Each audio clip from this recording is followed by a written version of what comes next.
What's going on, beautiful people? It's your homie DJ Be Easy, giving you another episode of the Mix Up Podcast, and we got a very special guest in the studio from the Greater Hartford community, University of Hartford hip hop legend himself, Versatility. What's going on, homie? How we doing? I'm glad to be here, man. Yo, bless man. Like, shoot, dude, this was supposed to happen years ago and whatnot.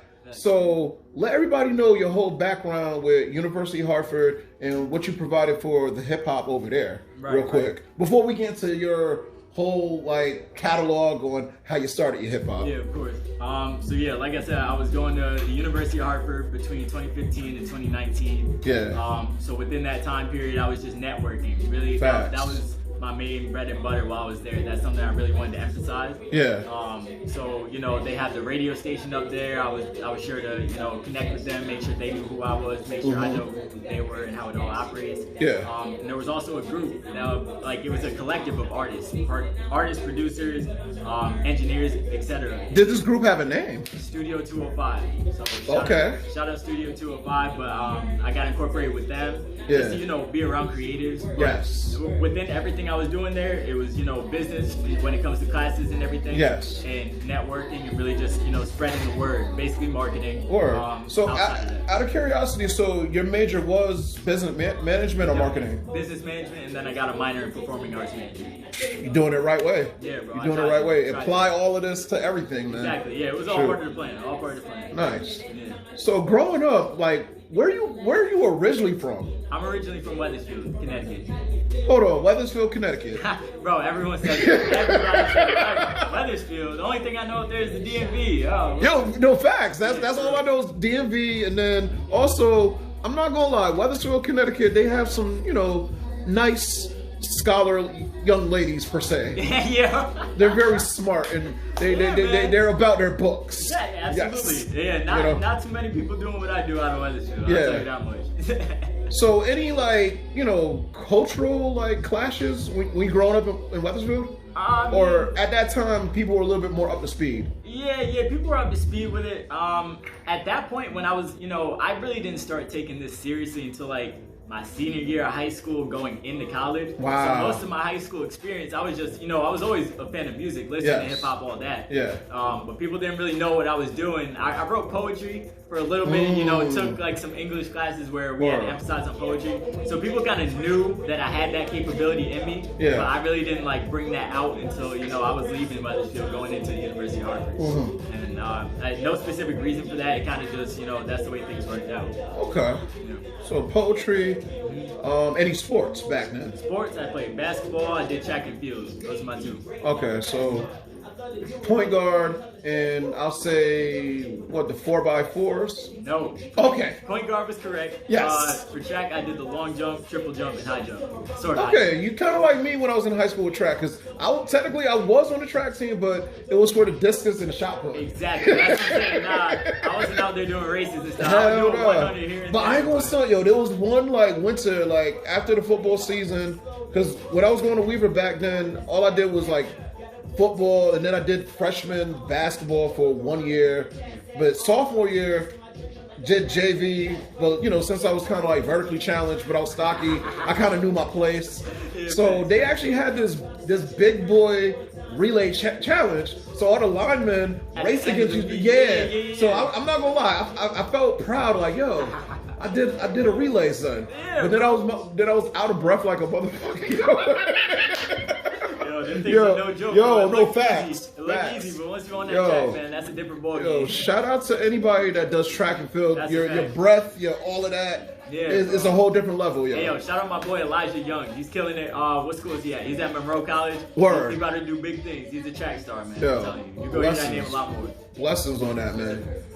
So with hip hop now. Hip hop, very important subject. Thanks. What was the artist or the movement that was just I want to do this? Definitely, if I had to say an artist, it was J. Cole, for sure. Okay. And around the time I started making music, like I said, it was, leaving high school, going into college, 2014, 2015. Yeah. That was when, Forest Hills Drive was out. So I just started getting heavy into hip hop. Yeah. And just, I could go on about that album, but just the way it was executed Yeah. and how he, you know, delivered his craft on that project, I heard it and I was like, yo, like, this is dope. And I knew it from a consumer standpoint. I was like, this is dope. Yes. But in the back of my head, I was like, bro, I can do something like this. I was like, I feel like I have like the skills and the capabilities to do something in that niche. The interesting thing about your style, I'm just gonna put it out there. I'm the shit. I'm 23. That's some Meek Mill shit. Whatever. You're 23. Yeah, bro. Yeah. But the thing is, a lot of people your age, they doing, you know, more trap, drill, all of that. Right. But you're doing like traditional boom bap. We give you the lyrics. We're giving you bars. Yeah, right. So what made you decide? Okay, I'm doing my own thing instead of getting on the whole trap and drill.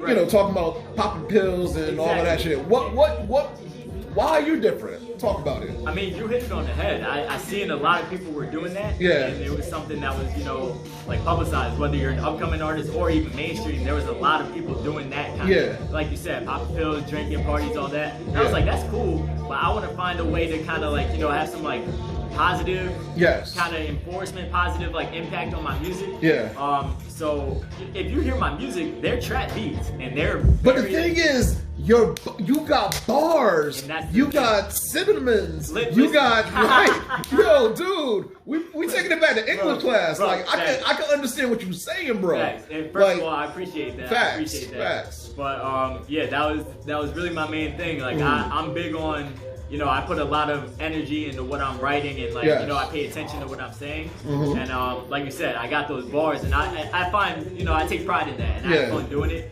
It's to me, it's more fun doing it that way than just, you know, doing the simplistic rhyme scheme, talking about the same shit everybody else is doing. So like, I really just wanted to stand out, but also find a way to blend that trap stuff with the ordinary, like organic. So in a sense, you're relevant, you're popping. Right. So it's not like young dude spitting old, but it's like young dude just spitting that pure coke, but all of that, but it's the pure hip hop. It's it's the raw, you know what I'm saying? So that's actually refreshing. But the thing is, like, this is the versatility. So you can battle. Not trying to say you're gonna battle anybody, but you could battle people older than you or people your age. Right. Easy, because you have the skill set. You know, like you said, it's all about, for me, it was big on versatility. I wanted to be sure that I can, you know, like on songs like What Are You About, I wanted to make sure I can take my foot off the pedal and, you know, just flow, have fun with it. But then on songs like Give Me a Sign and Pray to Be Up, I can give you those, you know, crazy cadences where every bar you're like, damn, what do you say? What do you say? He's saying that. And if you really listen, you can listen to it from a face value standpoint where you can just be like, all right, yeah, this is hard. I'm having, you know, having a good time to it. But also for the hip hop, like, you know, heads, and you can listen to it and understand the message and really like get something from my music. That's really like, I pride myself on that as well. I want you to be able to take something from my music, whether it be like a perspective I'm at, or you know, like have it be something that connects to you and like what you're doing. So you know about your elements. So you're in a sense a student of the music. Absolutely. Not just. I feel like it's more than just hip hop now, in the sense like the whole performance value, because it's like when I'm listening to the tracks, I'm just imagining like, okay, this dude is on stage and he's in charge of the stage, like how, like, you know, a beat poet would be, like, or how an actor that's, you know, doing like some Broadway, whatever, because that's what I'm envisioning. So, and it's been a while since I envisioned something like that. Like, shout out, because we were talking off air about the homie Self Suffice. So I see a little bit of the stage presence in the delivery, like how the homie Self Suffice does it. And then it's funny you said J. Cole. I see it a little bit now. I see the J. Cole. I kind of do hear a little bit of like young Jadakiss when like his first album, you know what I'm saying, like that Kiss the Game Goodbye type of stuff. Exactly. Big influences. You know, you got J. Cole, Big Sean, Eminem, of course, ton of them. Well, Hobson even.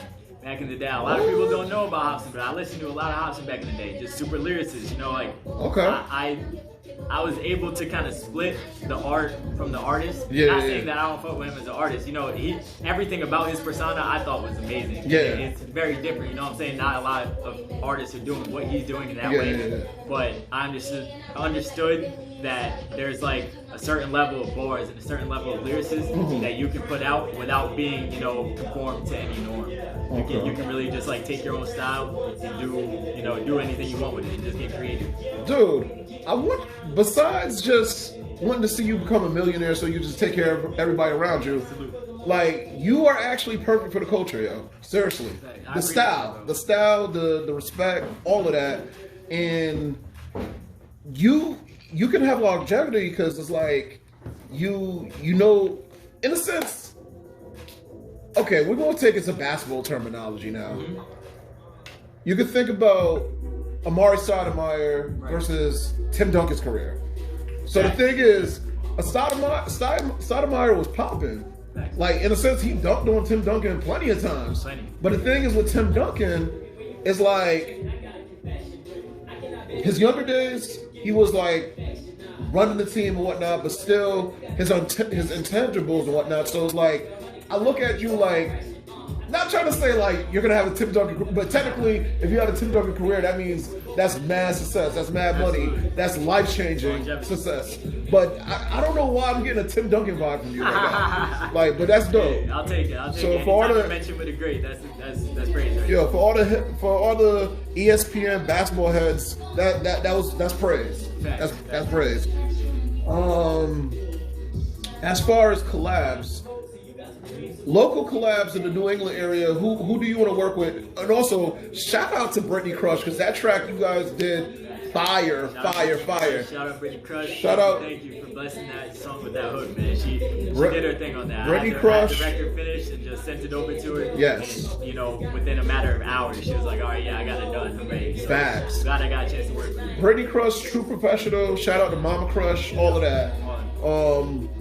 So who else you want to work with in the New England area, and then also sign artists? Who would you work with if you had a chance? Bro, I want to work with everybody in this area. You said everybody. There's a ton of artists that I've been watching. You know, like we were talking about earlier in the interview. You know, versatility is my bread and butter. So I feel like I can work with a lot of different artists that do a lot of different things. I want to work with artists like Kate Doe, Ceasefire, Gotti 203. Reggie Blue, we talked about him. Off air.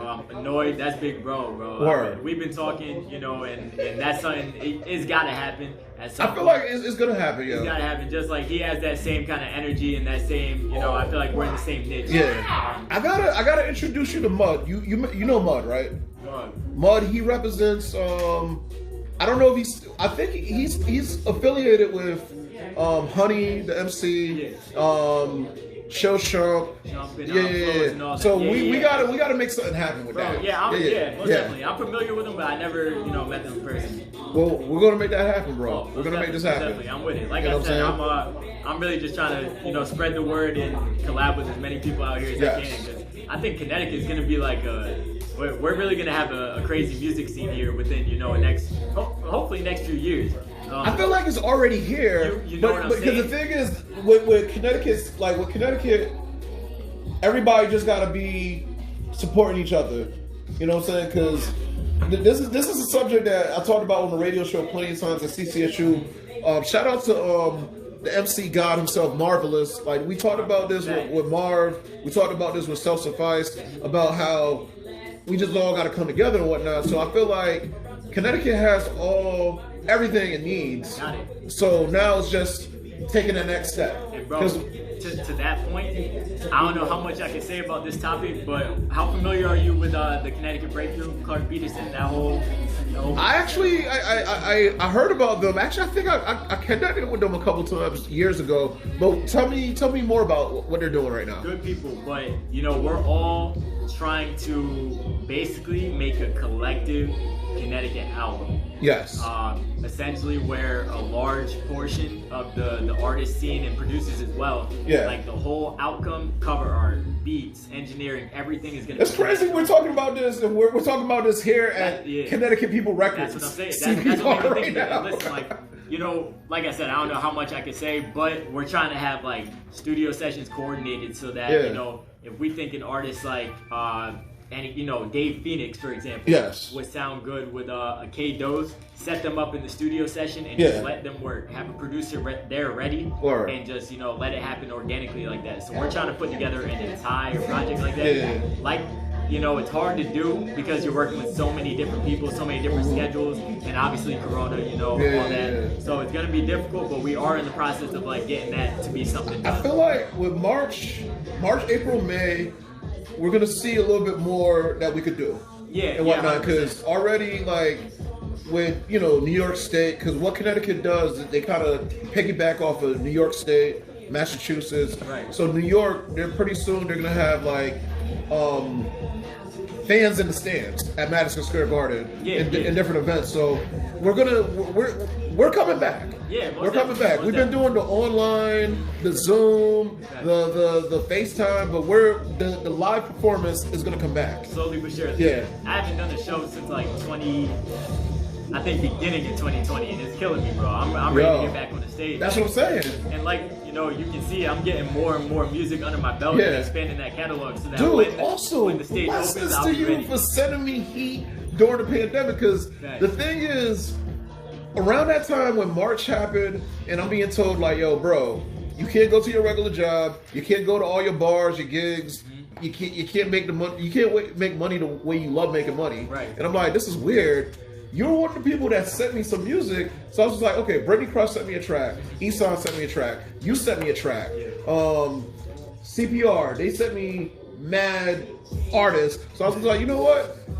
Since I can't go to the radio show, I'm doing a mix show from my crib. Absolutely. You know what I'm saying? And that actually, I think I did that for like maybe over 20 weeks. Oh, yeah, okay. Yeah, like I was consistent. I was just like, okay, doing a recording on a Wednesday before I do my top 40 station. Shout out to Z97.1, Rutland, Vermont, whatever. So on Fridays at midnight, you'll hear me in Vermont. You know what I'm saying? Definitely. So that's dope. Spread the word everywhere. Exactly. So you and other artists, you gave me fuel to just keep it going. So I could love doing what I'm doing and, you know, putting that in motion. So in a sense, that kind of broke me out of my little like mental funk, saying like, hey, you got to chill at your house. And I'm like, fuck you mean I got to chill at my house? You be productive without doing so. Yeah, exactly. You do a lot from the house. So doing that had me create like, you know, different ideas about, okay, virtual karaoke, and then backyard karaoke, and then backyard parties. Shout out to Manny the Chef. Shout out to Joel at the bar. We did a couple events downtown Hartford, outside of Manny's crib, because he lives downtown Hartford, and like his crib has a backyard where we could do cookouts and stuff like that. So we set the music. Manny cooked the food. Joel served up the drinks. I gave you the music. That's all you need. The environment. It was outside, so nobody had to feel funny about, you know, being outside, or whatever. Like, it's a mental thing, like having fun. You know what I'm saying? So thank you for adding on to that, man. Most definitely. You know what I'm saying? Like you said, I tried to really not let the whole, you know, pandemic and everything affect productivity. It did, you know, in certain senses, just of the fact of not being able to do shows and live performances like that. But I tried to make sure I was, you know, always at least writing. Whether or not you could get studio time or whatever, you know, you get it when you can. But I wanted to make sure my pen was moving. Just keep that sharp. Exactly. Just continuously sharpen my sword and just keep getting better. Like you can see it over the past, you know, year or two, from Up Next to Boa to what I'm putting out now. You can see the growth, and I really just, you know, I wanted to emphasize that. And I was like, you know, the pandemic going on, but now I mean my grind got to stop. No. You had the right mindset in a sense. When you continue writing, that's your own personal development. 100%. Just getting better. Because now when March, April hits, and certain venues is like, hey, we could, you know, do live performances and whatnot. You ready? You're ready. Absolutely. You like LeBron, just practicing during, you know, before you hit the bubble. Like, you ready? Championship ready. Exactly. I'm giving you so many championship different references. Hey, bro. Run with it, yo. Run with it, bro. That's the goal, man. That's the goal. I'm really just trying to take this thing as far as I can. Yes. Absolutely. Yo, any shout outs to anybody? Shout outs, oh my gosh, man. My whole family, you know, for supporting me. Of course, my mom. I wouldn't be here without her. Facts. Parents, sister, all that. My music video director, Jules Prince, he's actually over there working on the video itself. My G. So shout out to him. I wouldn't be able to do the things I do if it weren't for him. Shout out to my photographer also over there, Goo. He's amazing behind the camera. He always makes me look good in the photos and everything. So I appreciate that. Kay Somi, he's also another photographer I have. Producers, King Quest, Will Stenson, my engineer, Carl Besfolka. I have a whole team of people that work with me. And of course, everybody that's been supporting my music from when I started this, between, you might as well say, like, really 2018 to now. Word. Everyone that's been, sharing all of this within a span of 3 years? Like, you figure, like growth. I said, growth, of course. Like I said before, I've been doing it like since 2015-ish. All that time from like 2015 up until 2018, I was really just trying to plot and figure out how to precisely go about it and just really just game plan and develop myself like as a person and as an artist. But I started releasing stuff on streaming platforms 2018. So yeah, shout out to everybody. Like Tidal is like the number one, because is Tidal really the number one that you get paid off of? I believe so. In terms of like monetary payout, I believe Tidal pays the best. Okay. So you got the Tidal, Spotify, Apple Music as well. Yep. Yeah, I'm on all Amazon. Okay, all of that. All Amazon, Deezer, all those. I never had Deezer before. What is that all about? Bro, I have no idea what Deezer is about, but my music's on there somewhere. I don't know. Platforms. I don't know. Word. Yeah. Yo, dude, we're gonna do a part 2 of this probably like May, June. Most definitely. When everything's hotter, we're outside. You know what I'm saying? I have a lot more music for you to dissect before then. So. Facts, man. And yo, shout out to my nephew Kiabo on the ones and twos, playing your tracks. Facts. Smooth transitions, yo. Over there. For real, yo. So yo, we be back next week, yo. Peace and blessings. Whatever you guys do, be safe this weekend. And yo, love you guys. Be safe.